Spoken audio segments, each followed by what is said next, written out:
world of brokenness, when the mindset is getting all you canning all you get, and then guarding the can. Selfishness rules. Having power and being on top is what everybody wants.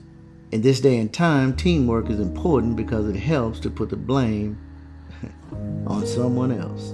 Actually, this makes leadership important. I want to give you a snapshot of leadership. This is the first part of a 3-part series, but I want to lay the foundation. There are 3 questions I will answer for you that will give you a brief synopsis of leadership. Number 1, why is leadership important? Whether it's to lead families, major corporations, churches, or just to ensure that a group of friends have a good time. Just as the sun rises in the east and sets in the west, success and failure rises and falls on leadership. Leadership is the capacity to translate vision into reality. A leader is different from a manager. Leaders don't just supervise, they direct people in the direction they want them to go in. Leaders are good at making decisions that benefit the family or organizations as a whole and perform at a level above simply just solving problems. When we look over in Luke 22, it demonstrates the state of mind of a leader. Jesus says, "Father, I really don't want to do this, but not my will, but yours." That prayer is one that costs.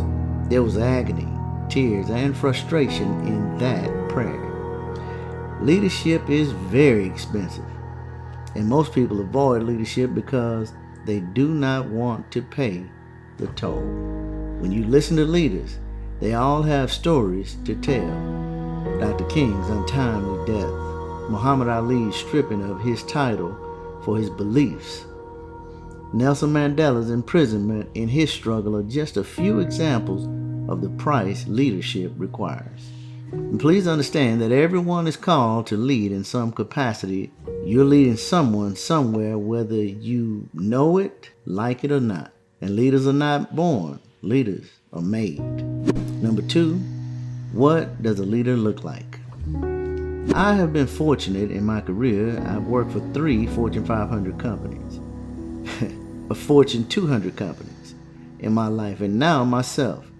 I've been married, unfortunately, 2 times now. And let me drop a footnote here. Love may be blind, but marriage is a real eye-opener. I have seen great, good, and not so good leadership.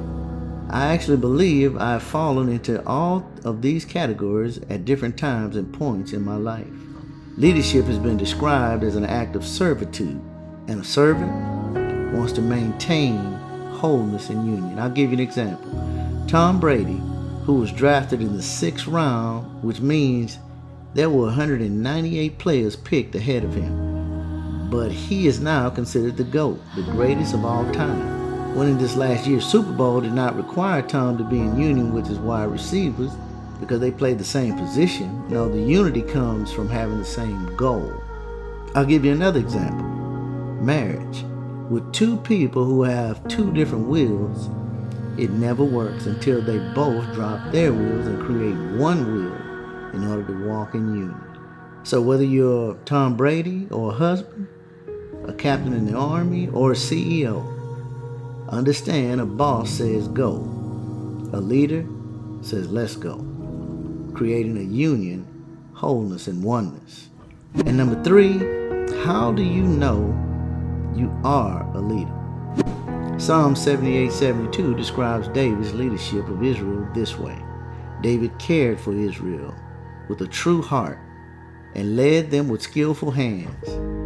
2 critical aspects of leadership: both the heart to love the people you lead and a leadership perspective are important to lead well, and David had both. And let me drop a footnote here. A leader loves for people will determine his perspective of people. If I view you as frail, I'll assist you. If I view you as fragmented, I'll fix you. But if I view you as worthy, I'll serve you. Most are driven by self-interest, seeking what they're going to get out of a certain circumstance or situation. But leadership is not based on how many people serve you, but how many people you serve. Many desire for you, or my desire for you, is for you to see yourself as a leader. Develop the gift that is inside of you and serve your fruit to the world. Our identity usually determines our activity. The way you view yourself in terms of leadership will dictate how you respond, and the way you view others will dictate how you lead. This has been K.R. Henderson. If you like what you have heard, please hit the like and subscribe button. And remember, as always, God believes in you. I believe in you. Stay safe.